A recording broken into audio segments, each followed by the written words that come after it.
حضرت عبداللہ بن عمر رضی اللہ عنہ سے روایت ہے کہ رسول اللہ صلی اللہ علیہ وسلم نے ارشاد فرمایا، قیامت سے پہلے دجال نکلے گا اور وہ 40 تک رہے گا۔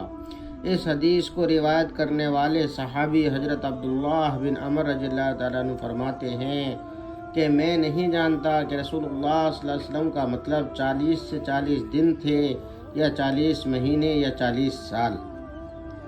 آگے حدیث بیان کرتے ہیں کہ پھر اللہ تعالی حضرت عیسیٰ بن مریم علیہ السلام کو دنیا میں بھیجیں گے، گویا کہ وہ عروہ بن مسعود ہیں، یعنی ان کی شکل و صورت حضرت عروہ بن مسعود رضی اللہ تعالی عنہ سے ملتی جلتی ہوگی۔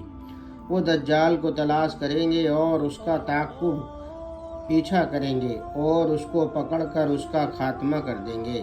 پھر 7 سال تک لوگ ایسے رہیں گے کہ 2 آدمیوں کے درمیان بھی آپس میں دشمنی نہیں ہوگی۔ پھر اللہ تعالیٰ ملک شام کی طرف سے ایک خاص قسم کی ٹھنڈی ہوا چلائیں گے، جس کا یہ اثر ہوگا کہ روئے زمین پر کوئی شخص ایسا باقی نہیں رہے گا جس کے دل میں ذرہ برابر بھی ایمان ہو۔ بہرحال اسے ہوا سے تمام اہل ایمان ختم ہو جائیں گے، یہاں تک کہ اگر تم میں سے کوئی شخص کسی پہاڑ کے اندر بھی چلا جائے گا تو یہ ہوا وہیں پہنچ کر اس کا خاتمہ کر دے گی۔ رسول اللہ صلی اللہ علیہ وسلم نے فرمایا کہ اس کے بعد صرف برے لوگ ہی دنیا میں رہ جائیں گے جن کے دل ایمان سے بالکل خالی ہوں گے۔ ان میں پرندوں والی تیزی اور پھرتی ہوگی، یعنی جس طرح پرندے اڑنے میں پھرتیلے ہوتے ہیں، اسی طرح یہ لوگ بھی اپنے غلط خواہشات کے پورا کرنے میں پھرتیلے دیکھیں گے، اور دوسروں پر ظلم و زیادتی کرنے میں درندوں والی عادات ہوں گی۔ بھلائی کو بھلا نہیں سمجھیں گے اور برائی کو برا نہ جانیں گے۔ شیطان ایک شکل بنا کر ان کے سامنے آئے گا اور ان سے کہے گا، کیا تم میرے حکم نہیں مانو گے؟ وہ کہیں گے، تم ہم کو کیا حکم دیتے ہو؟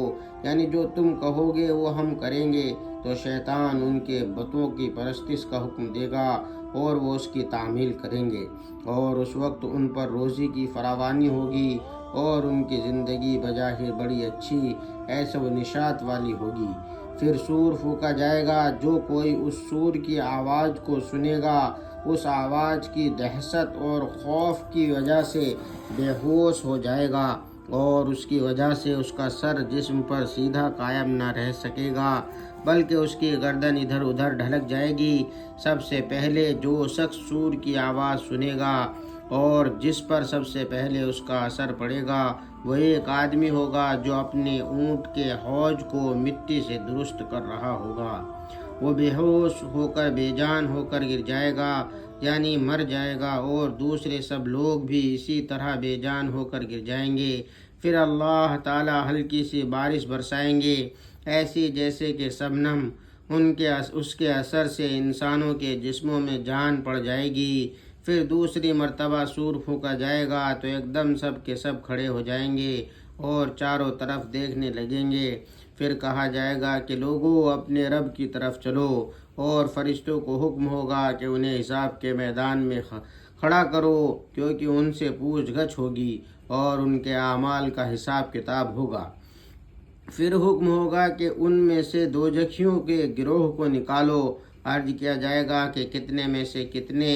حکم ہوگا کہ ہر 1000 میں سے 999۔ رسول اللہ صلی اللہ علیہ وسلم ارشاد فرماتے ہیں کہ یہ وہ دن ہوگا جو بچوں کو بوڑھا کر دے گا، یعنی اس روز کی سختی اور لمبائی کا تقاضا یہی ہوگا کہ وہ بچوں کو بوڑھا کر دے، اگرچہ حقیقت میں بچے بوڑھے نہ ہوں۔ اور یہی وہ دن ہوگا جس میں پنڈلی کھولی جائے گی، یعنی جس دن اللہ تعالیٰ خاص قسم کا ظہور فرمائیں گے۔ اور ایک روایت میں اس طرح ہے کہ جب صحابہ اکرام رضی اللہ تعالیٰ اجمعین نے سنا کہ 1000 میں سے 999 جہنم میں جائیں گے تو اس بات سے وہ اتنا پریشان ہوئے کہ چاروں چہروں کے رنگ بدل گئے۔ اس پر آپ صلی اللہ علیہ وسلم نے ارشاد فرمایا، بات یہ ہے کہ 999 جو جہنم میں جائیں گے وہ یاجوج ماجوج اور ان کی طرح کفار و مشرکین میں سے ہوں گے، اور 1000 میں سے ایک جو جنت میں جائے گا وہ تم میں سے اور تمہارے طریقہ اختیار کرنے والوں میں سے ہوگا۔ بخاری شریف کی حدیث ہے، جامع حدیث۔